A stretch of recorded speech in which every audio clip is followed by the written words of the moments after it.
I think a lot of what goes on with Married at First Sight is unmet and unrealistic expectations about what this process is supposed to produce for them. And when they get into the thick of things, because relationships are real and they're work and they're emotional and they're messy. I mean, and they're good too, and they're wonderful, and they're all those things.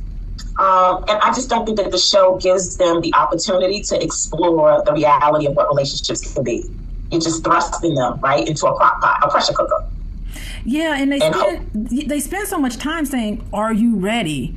And they're saying, "Absolutely, I'm ready." But that's not an assessment if someone is ready. Like, they should be giving people feedback to say, "You say that you're ready, but here in this assessment, if they were actually using assessments, to show if they're ready, this assessment's telling me you're not flexible in your thinking, you're not good at compromise, you're not good at creating common ground." These are necessary things, the tools that you need to be married. And when they throw them together, they just send them on to some vacation in Jamaica somewhere, and then they don't even follow up. I'm thinking, if I was connected to the show and I was a therapist, and I heard that these random people were thrown together and sent to some island, it seemed like to me that there should be helping professionals, not the producers. Because I remember watching that show and having the producers step in and say, "Hey, what's going on here?" And I'm thinking, I don't think this is the job of a producer. I think a trained therapist need to step in. Someone who's trained in conflict management, someone who's trained in assessing the situation, because I've seen a lot of abusive situations happen right there in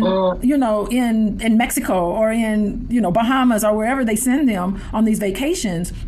Is what's supposed to be their honeymoon. I'm not seeing where a person can come in and protect people. Like, the things that people say and the things that fall out before they even go into these apartments, where cameras are on them, which I think magnifies the trauma even more. I'm just going to use the word trauma. I think they're traumatizing these individuals. It's a very strong word. And I really think it's amazing no one has ever sued them of psychological distress because they're not using science the way they say they're using science. I guarantee you those people are psychologically damaged and need to be on somebody's couch by the time these shows are over, because not only did you experience it, but then you have to re-experience it by having it now broadcast on nationwide television, and then you have the aftermath of that. I can't imagine how probably ruined these people are in relating to relationships after this whole damage is done. And I'm gonna pose a tough question to you, Dr. Alicia.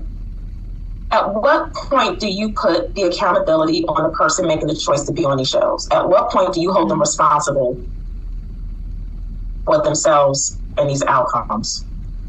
Yeah, I think it's difficult to meet people. Think about this now. We're in an era we're just coming off of the Me Too movement. And it's funny because I was talking to my mama about it, and she was like, she's 80, so she's like old school, She's like, shoot, I don't think there would be any man trying to approach a woman at all, these days. It may be very tough. So you're in this situation where dating world is changing, and there are people who feel lonely and alone, and they're uncomfortable. I was talking to my son about Married at First Sight, and all of us, we think it's like ridiculous, but he was like, I wouldn't be opposed to someone just kind of setting it all up for me, because he's probably thinking, I don't want to have to go through all of this. Like, it's daunting for a man to have to try to go through the whole process of dating and all of that. That can be very daunting. So I think you have this vulnerable group of people, and you're selling them and telling them, hey, we can use science to get you that perfect match. Okay, and these people don't love you. So in arranged marriages, like you talked about before, it's your mama and your daddy who loves you that's putting it together. They're not putting it together for some reality show to get ratings so they can get more money. They're putting things together because you grew up with these families. You know who they are. You can select based on this. You have longevity with your children, right? And you have longevity with the people who are friends of yours, who you're setting your child up. So, I would hope to think that maybe this is arranged marriages is more successful because you got people with your best interests at heart. I'm not certain that these people have their best interests, and I think I do. Every time I think about it, I just walk away from it. Like, listen, if I was part of that show and some of those people were as traumatized as they say they are, I would feel totally guilty. But it seems as if the experts, instead of admitting that maybe they put somebody together that shouldn't have been together, I never hear that from the quote unquote experts who put them together. I've not once in the 15 seasons, because I've watched every episode, not once heard a professional say, you know what?